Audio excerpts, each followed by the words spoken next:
Jangan-jangan nanti Anda menyebutkan autopilot itu artinya, oh iya, bisnis itu jalan, kita bisa jalan-jalan. Ini di bawah sadarnya itu ada sesuatu yang tidak enak. Dalam artian, oh iya, ini sesuatu yang kayak mau mendolimi.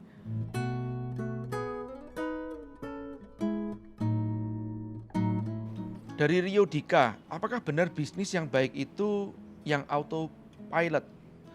Kalau benar begitu, bagi tips dong Mas J, apa yang harus dipersiapkan sebelum sebuah bisnis bisa autopilot? Terima kasih. Nah ini saya itu adalah orang yang tidak mau terjebak dengan apa yang disebut namanya istilah. Makanya biasanya saya akan menanyakan ulang, apa deskripsi autopilot yang kamu sebutkan itu? Ya, jangan-jangan nanti Anda menyebutkan autopilot itu artinya, oh iya, ini yang paling sering ya anekdotnya, bisnis itu jalan, kita bisa jalan-jalan. Ini di bawah sadarnya itu ada sesuatu yang tidak enak. Saya dulu orang yang seperti itu ya teman-teman, di zaman-zaman jahiliyah saya. Dalam artian, oh iya, ini sesuatu yang kayak mau mendolimi karyawan kita. Lo kerja, ya, gua jalan-jalan ya. Dalam artian seperti gitu saya tidak suka ya. Meskipun dulu saya pernah melakukan hal-hal seperti gitu. Ya biasanya terprovokasi oleh buku-bukunya Mas Kiyosaki kan gitu kan. Ya, biasanya begitu kan. Nah, aku aja ya, kita ini kan banyak menjadi korban kapitalisme ya. Nah, kapitalisme yang tentu aja di bawahnya ada disebut namanya oportunisme kan itu ya. Nah, atau disebut namanya oportunis. Oke, baik. Nah, kalau dalam artian seperti gini, kita niatkan bisnis kita supaya bisa autopilot dalam artian kita bisa memiliki waktu yang lebih leluasa untuk berdakwah, ya, untuk berkontribusi kepada umat. Nah, itu saya dukung. Ya, baik. Sekarang kita bicara masalah autopilot itu sendiri, ya, atau lebih enak bahasanya saya menggunakan namanya tahapan sistemasi. Itu ada dalam tahapan yang ketiga, ya, di dalam tangga bisnis. Yang pertama adalah starting, yang kedua adalah profiting, yang ketiga adalah systemizing. Oke ya, tujuannya nanti pada saat ada multiplikasi atau multiplying itu kita sudah siap. Oke, oke ya. Jadi ini ada 5 tangga bisnis yang saya sebutkan. Ini yang nomor 3 adalah systemizing. Kalau mau nonton lengkapnya ya tonton aja video saya tentang 5 tangga bisnis di formulabisnis.id. Oke. Nah, dalam tahapan sistemasi itu sendiri ya, saya membuat rangkuman singkatnya adalah 7 tahapan sistemasi ya. Ini sebetulnya 3 plus 4 sektor. Oke ya. Yang pertama kita harus benar-benar bisa mendeskripsikan visi, misi, dan value dari perusahaan kita yang sangat mendalam dan harus membumi dalam artian bisa diindera oleh para tim kita. Termasuk yang kalau saya mengatakan kalau kita cerita tentang visi kita itu bisa menggetarkan tidak hanya diri kita tapi juga para stakeholder kita.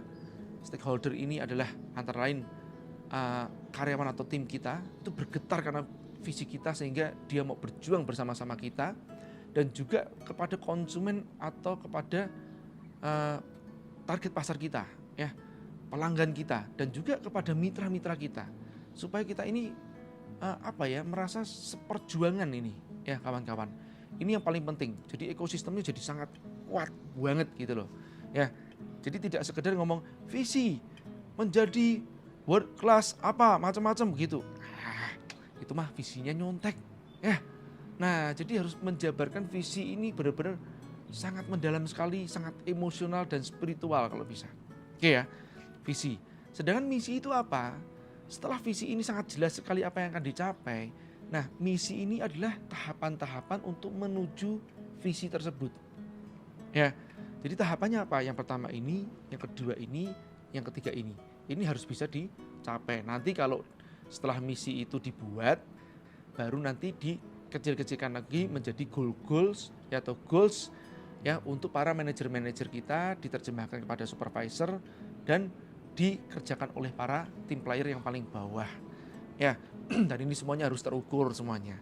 Oke, itu berbicara masalah misi ya, target. Nah, value itu apa? Value itu adalah rambu-rambu. Ya, rambu-rambu untuk mencapai visi kita ya atau menjalankan misi kita ya, itu ada value atau rambu-rambu yang nggak boleh diterabas. Kalau perlu ya kita harus berani berkorban ya apapun itu dikarenakan idealisme kita. Jadi kalau bicara masalah bisnis itu jangan terlalu idealis. Saya nggak mengenal kata-kata terlalu dalam suatu idealis. Ya, ini yang paling penting di situ. Ya, tentu aja idealis yang realistis itu yang lebih pas kata-kata dibandingkan terlalu. Oke ya. Yang kedua adalah organisasi. Kalau saya mengatakan organisasi seolah sangat simpel yaitu struktur organisasi, tapi struktur organisasi itu adalah suatu output terakhir ya. Di bawahnya itu ada atau di belakangnya ada persiapan-persiapan yang sangat panjang sekali ya, PR yang sangat panjang ya. Itu penyusunannya itu sendiri bagaimana. Kalau bicara masalah struktur organisasi itu sendiri kan berbicara masalah siapa, memimpin siapa. Ya, itu suatu kewenangan. Jadi supaya ada kejelasan, saya ini sebetulnya jalur komandonya kemana gitu kan. Dan saya harusnya reportnya dan bertanggung jawab terhadap siapa dan siapa yang boleh menegur saya kan begitu ya. Ini kalau sebagai tim kan begitu. Sebagai pemimpin gitu juga ya, harus mengerti dia itu memimpin siapa ya. Artinya pasukannya dia di bawahnya siapa saja, dan dari situlah nanti dia bisa membagi tugas-tugas dan wewenang di bawahnya. Oke, organisasi ya. Nah yang ketiga adalah pemasaran. Nah ini sebetulnya 3, 4, 5, 6 ini atau 4 hal ini yang saya sering sebut dengan 4 sektor sistemasi usaha. Ini saya jabarkan tersendiri ya materinya teman-teman.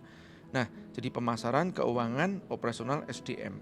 Nah ini 4 sektor harus dibenahi di dalam suatu perusahaan, baru bisa dikatakan perusahaan tersebut bisa dikatakan mulai punya sistem gitu ya. Nah pemasaran itu contohnya begini ya, pada saat kita mau buka suatu cabang kita lah ke tempat yang lain, karena tujuan dari sistemasi itu sendiri selain ditinggalkan bisa diduplikasikan atau dimultiplikasikan ke tempat yang lain. Pada saat kita mau buka cabang, ada checklist nih ya, atau hal-hal yang perlu diperhatikan untuk sebelum kita membuat agenda pemasaran. Misalkan tingkat awareness terhadap brand kita dari suatu daerah. Misalkan sudah pernah dengar Zanana, misalnya begitu ya. Sudah pernah dengar Zanana. Jika belum, maka dari itu promosinya akan A nih ya. Karena promosi untuk yang belum pernah dengar ya. Karena kalau sudah pernah dengar sama belum pernah dengar berbeda. Ya, tentu aja ini juga berbeda antara satu produk dengan produk yang lain. Produk fashion berbeda cara promosi dengan produk makanan.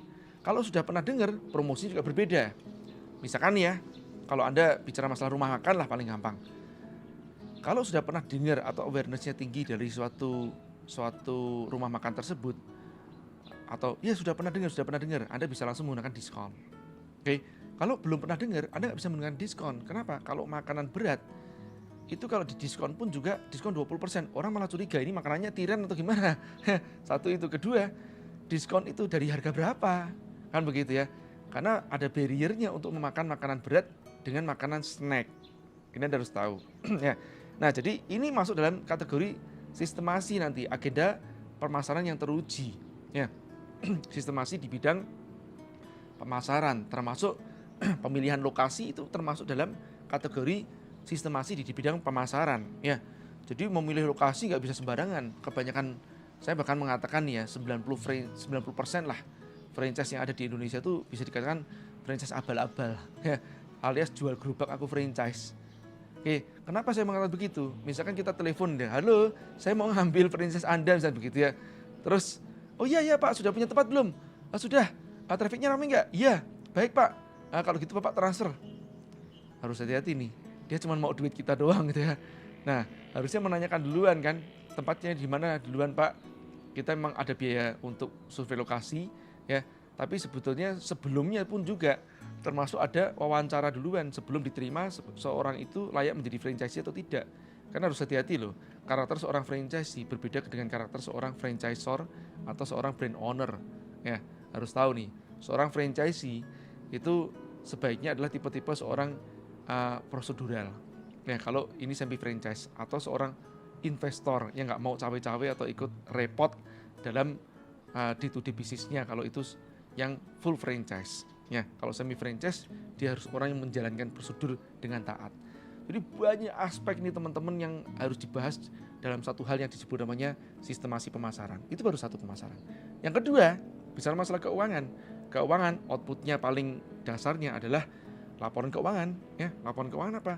Laba rugi, neraca, cash flow projection. Ini yang paling utama. Ya, baru kita bicara masalah yang ketiga adalah operasional. Operasional itu meliputi apa?